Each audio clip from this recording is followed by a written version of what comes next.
Welcome to Das kitchen. இன்றைக்கி தாஸ் கிச்சனில் என்ன செய்ய போகிறோன்னா பாவக்காய் பொரியல் தான் செய்ய போகிறோம். வாங்க எப்படி செய்கிறது பார்க்கலாம். ஃபஸ்ட்டு ஒரு பேன் எடுத்து வச்சு அதில் எண்ணெய் போட்டு கடுகு போட்டு நல்லா வெடித்த உடனே கருவேப்பிலை கொஞ்சம் கருவேப்பிலை எடுத்து போட்டுடலாம். ஃப்ரை ஆன உடனே பாவக்காய் நம்ம கட் பண்ணி வச்சுருக்கோம் நல்லா மிக்ஸ் பண்ணணும். நல்லா இது நல்லா எண்ணெயிலேயே வதங்கின உடனே நம்மளுக்கு தண்ணி எவ்வளோ தண்ணி வேணுமோ அவ்வளோ தண்ணி நம்ம போட்டுக்கலாம். இதுலேயே நம்ம உப்பு போட்டுக்கலாம். நான் உப்பு போட்டது மறந்துட்டேன்னு நினைக்கிறேன்.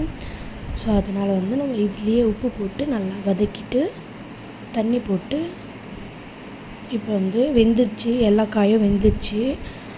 வெந்த உடனே இப்போ மஞ்சள் தூள், மிளகாத்தூள் இது மட்டும்தான் நம்ம போட போகிறோம். நல்லா போட்டு மஞ்சள் தூள் போட்டு மிளகாத்தூள் போட்டு நல்லா எண்ணெயிலேயே வதக்கணும். அதுக்கு இந்த ரா ஸ்மெல் போன பிறகு இந்த கலர் சேஞ்ச் ஆகும். அதுக்கப்புறமா மிளகுத்தூள் போட்டு இறக்கிட வேண்டியது தான். தாஸ் கிச்சனுக்கு லைக் பண்ணுங்கள், கமெண்ட் பண்ணுங்கள், ஷேர் பண்ணுங்கள், சப்ஸ்கிரைப் பண்ணுங்கள். அஸ்ஸலாமு அலைக்கும்.